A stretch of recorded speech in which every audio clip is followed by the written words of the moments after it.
Let me show you how this thing works and what it's all about. This is the lid. Everything is contained. There's 4 stones. There's 2 coarse stones. I'll explain those in a minute. There's 2 fine stones. Now, the easiest way to remove these is to grab the stone and just pop it out. Okay. And then these are the safety guards. Now, the stones come in coarse and they come in fine. They have corners and they have flats, and we're going to use all 4 of those surfaces. So as I go through those, I'll show you. These are brass safety guards, and we always want to make sure to use the safety guards. These will go right in here like this, and your stones will fit right in here. Now your stones can go in either with the flat side facing each other or with the corners facing each other. And there's other positions as well. The reason this works so well is because they're so hard. And I'd just like to give you an example of just how hard they really are.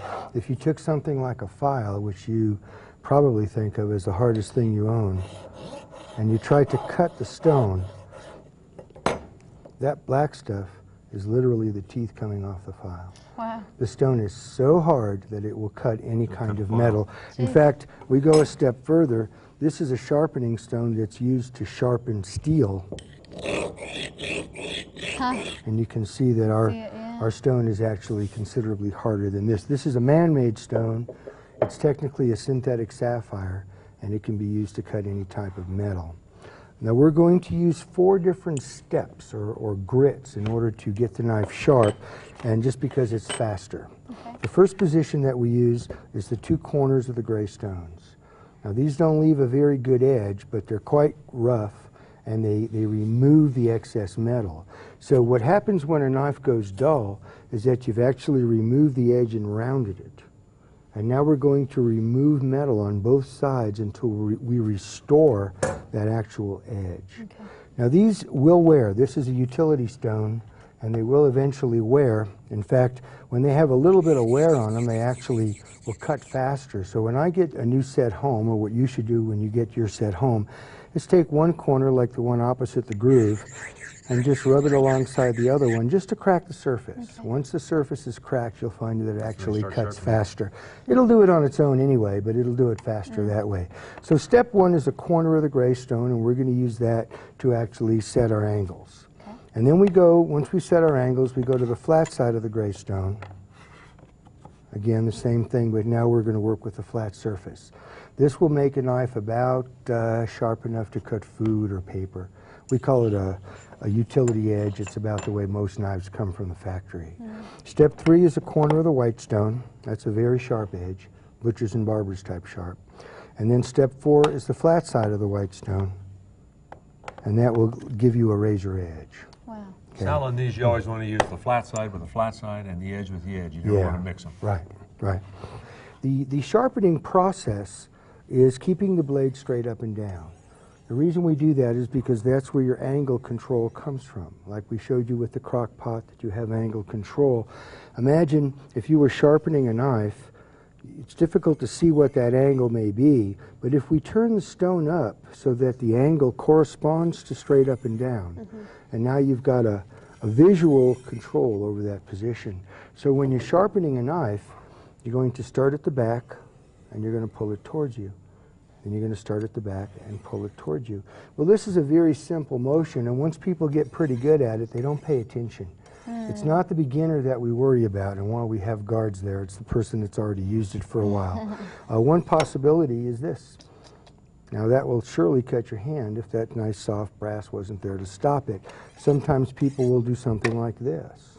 Or if you have a big kitchen knife and you pull it over and do something like that. The guards are there to protect your hands, and we would like you to use them at all times. And now we'll get into actually sharpening some of these knives. And we have diagrams that in the book that show what a very coarse edge looks like and what a finer edge looks like, so on and so forth. Hey, let's get started. Okay.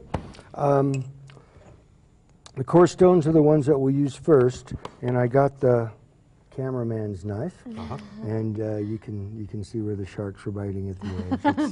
So we'll make it sharp. It's not very sharp now, but we'll make it sharp. The sharpener, a little below your waist, works the easiest. Thumb on top of the blade, and what we're going to do is keep the blade straight up and down. The angle is already built into the stone, So as long as we keep the blade straight up and down, we're going to get a perfect angle. And we just start alternating stones, just like this. Go from the heel and pull it towards you so you come right to the tip. Now in the beginning you won't know when to go from one grit to the next grit, so we have you counting strokes. About 20 strokes on each of the 4 steps, and you should be shaving sharp. But I'll show you how to test each one. So that would be 1, 2, 3, like that. Let's just give this a few strokes. We're cutting a little bit of steel off the edge of the knife each time we go down until we restore that edge. We're going to bring that edge together. Okay. Now the easiest way to tell if you've brought the edge together is to set it on something like your fingernail, and if you can draw it all the way across without it sliding off, then you know you've set the edge. That's where that rumor came from about checking drag on your fingernail. It has nothing to do with drag. It has to do with seeing if you set the edge. Okay. Now ladies usually have fingernail polish, and so that's not a good idea on the nail, but you can use the side of the sharpener, even the lid. You can use a piece of Tupperware, and all you're trying to do is make sure that you brought those 2 sides together. Once you brought the 2 sides together, then you go to step 2. That's the flat side of the gray stone, but everything else stays the same. We're taking, again, a little bit of metal off each side, but because we've gone to the flat surface, this kind of softens the pressure, which gives you a more refined or finer edge. And you're doing 20 strokes again 20 on this? strokes again here, and that'll give you an edge that's about like a new knife. We call it a utility edge, you could call it a factory edge, and frankly that's all my wife ever uses in the kitchen. She says, I don't need to shave tomatoes, I just need to slice them. I need to cut hair. And the gray stone will give you an edge that's actually sharp enough to cut paper or cut food. Then we go into the white stones. Now the white stones are a professional grit. They're oftentimes used by machinists, by dentists, by a variety of people that really need a fine finish. Step 3 is the corner of the white stone. And just as we showed you before, the motion is the same. We're cutting a little bit of steel each time. Now with the white stones, you can actually see the steel because the steel is black. If you look right on the corner of the stone, you'll see a black line forming. That black line is the steel that's coming off the knife.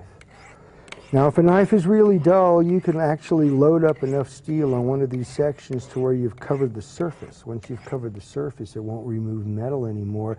If you feel that happens, it kind of goes slick on you.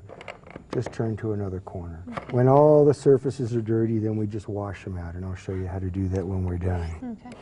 About 20 strokes here, and she should be sharp enough to shave hair.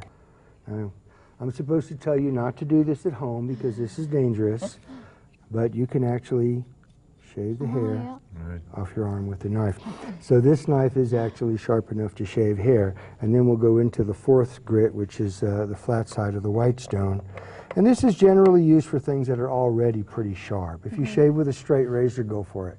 Most people don't use straight razors anymore, but you use X-Acto knives, you use box cutting knives. There's a variety of knives that you would do that with. And again, about 20 strokes. One good test for this would be to see if you can split a piece of paper. See, we're not cutting through the paper, we're just splitting it. And that gives you a very sharp and a very true edge because it's consistent from one edge to the other. And that's how you'll sharpen all of your plain edge knives. Sal, you said we're working at 40 degrees here. Why would you use a 30? This is 40 degrees because we found that that's the best compromised angle to work on any steel. Any knife will get razor sharp at 40 degrees. Right. Now some steels can be sharpened at a narrower angle. Sometimes in a kitchen you might want a thinner angle because you're only cutting soft food. We find that, that if the edge is too thin, what happens is it breaks down. So we recommend the 30-degree angle for back beveling. And I'll explain that to you as well. See, it's a much narrower angle. Now let's say that your knife, when it was new, had about a 50-degree angle on it. That's really too wide. It's not going to perform the way you would like it to. But it's fast and easy to do at the factory, and a lot of times they'll do it that way. So we create this 30-degree angle so that you can actually thin out the edge. So you're taking that 50-degree angle and you're really bringing it into 30 degrees.